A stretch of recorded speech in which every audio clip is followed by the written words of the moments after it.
If you are struggling to get over your avoidant ex, and you are getting frustrated with your inability to heal and move on in a timely manner, be patient with yourself. Practice some self-compassion.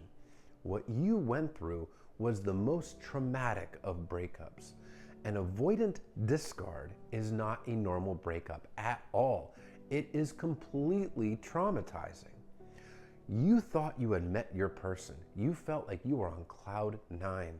This person was even telling you things like nobody ever made them feel the way that you do.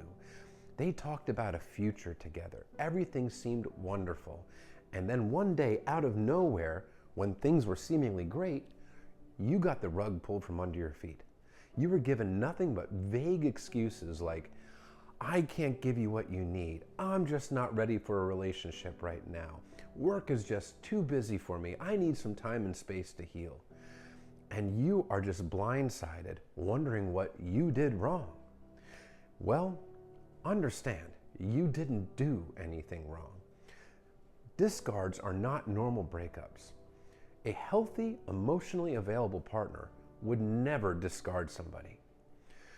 Normal breakups sometimes do need to happen, but there's communication.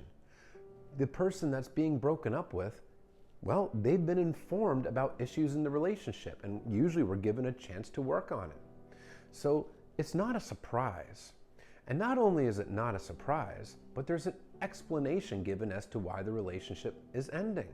And there's also empathy shown. With a discard, it is blindsiding. There was no warning. You were given no heads up that there were any issues in the relationship. You are completely deprived of a voice or a say in the matter. And you're given little to no explanation as to why. You're given nothing but vague excuses. And on top of that, the avoidant is showing a complete lack of empathy. Your heart is devastated. You are in so much pain, and they are stone cold, giving you no emotion. It's like it's a different person than the one you were in a relationship with. It is absolutely traumatizing. Healthy people do not discard partners, so do not blame yourself for that kind of behavior. Yes, sometimes healthy people need to break up, but they don't discard. There is an absolute difference, because when you're being discarded, you're being thrown away as if you never even mattered. And you're in so much pain, and this person is not showing you an ounce of empathy. Your brain is going through an abrupt oxytocin and dopamine withdrawal, the feel-good hormones that go off in your brain when you're in a relationship. There was no wind down period for this. It was an abrupt cutoff. And these feel-good hormones hit a lot of the same neuroreceptors that drugs like heroin do.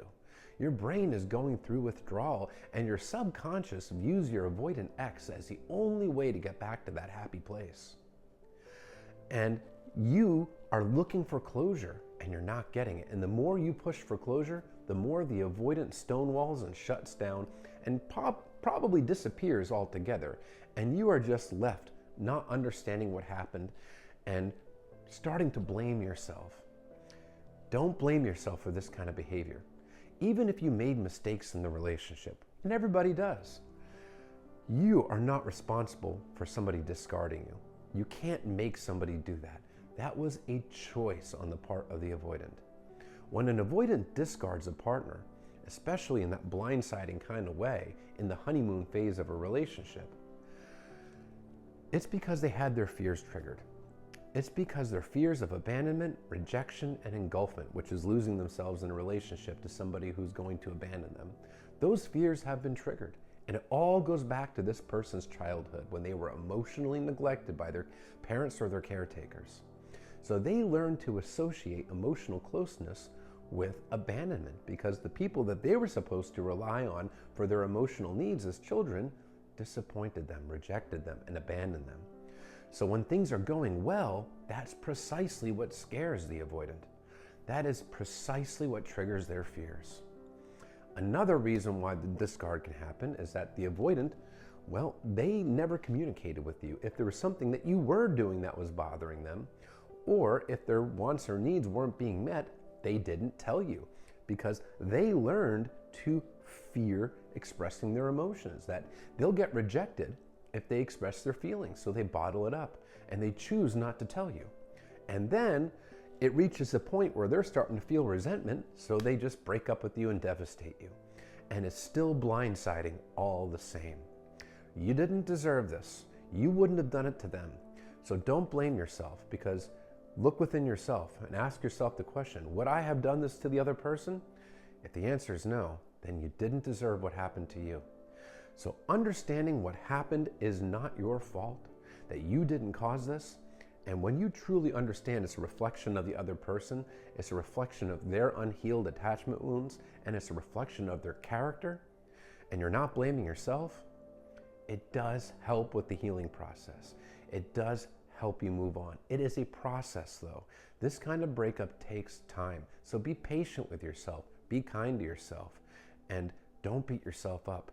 Because if you're beating yourself up, you're only prolonging your pain and pushing yourself into insecurity and anxiety. It is so important to be kind to yourself.